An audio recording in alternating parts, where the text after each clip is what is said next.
কিছু কিছু মানুষের অতীত অনেক ভয়ঙ্কর, তারপরেও জেনে শুনে আমরা কাছে টেনে নিই, ভালোবাসি, নতুন করে আবার সব কিছু শুরু করি।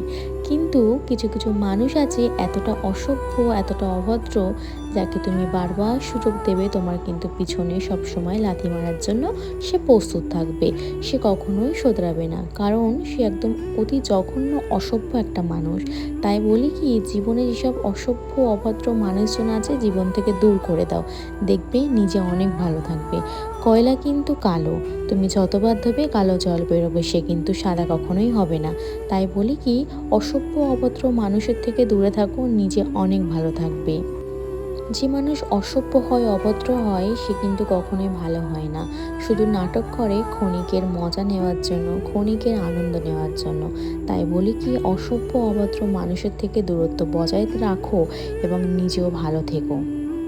তাই আমার মতে বলে, অতীতে যে যতই জঘন্য থাকুক না কেন, তাকে তার মতন থাকতে যাও। তাকে সব কিছু ভুলে গিয়ে নিজের জীবনে নিয়ে এসে সুন্দর জীবন দেওয়ার কোনো দরকার নেই। Thank you.